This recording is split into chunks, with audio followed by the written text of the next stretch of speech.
boleh perkenalan nama dulu nggak? Oke, Sama boleh. kesibukan. Sebelumnya, perkenalkan nama aku Andreas Duranggal Sendirian, bisa dipanggil Andre.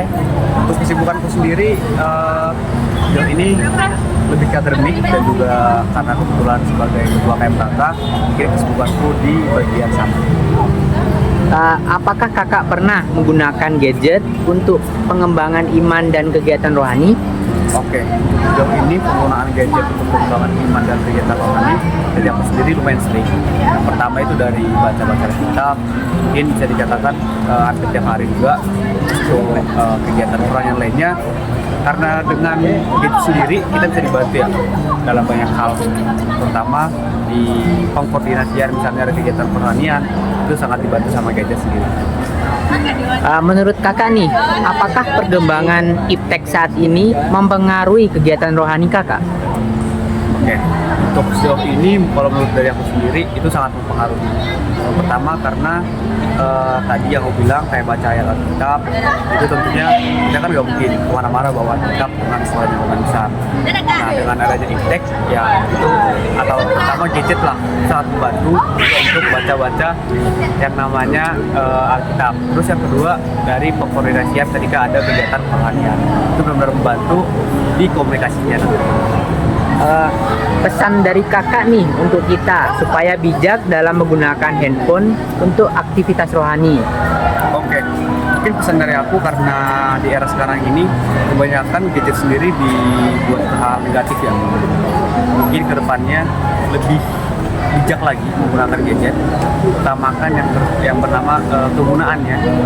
Jangan sampai gadget yang mengatur kehidupan kita. Itu sih dari aku. Terima kasih kak sudah mau diwawancarai pada sore hari ini. Terima kasih kak.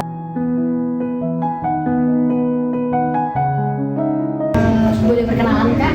Oke, boleh. Kenalin, nama aku Reni Kasyantori. Aku dari FPIK, Prodi MSP Angkatan 23. Oke, kira-kira kesibukannya lagi apa aja kak? Kalau sekarang kesibukannya lagi akademik, laprak, sama UKM sih.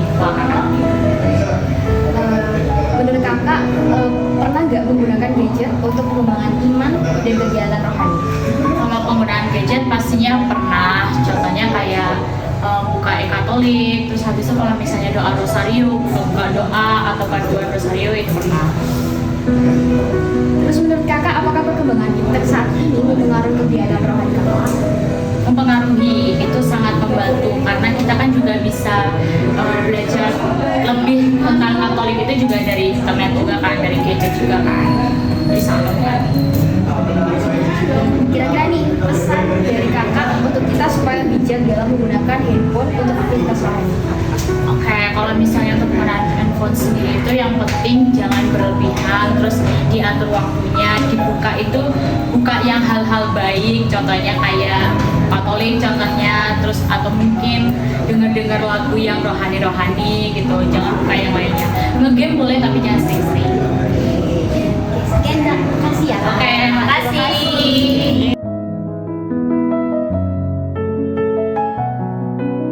Sebelumnya boleh perkenalan dulu.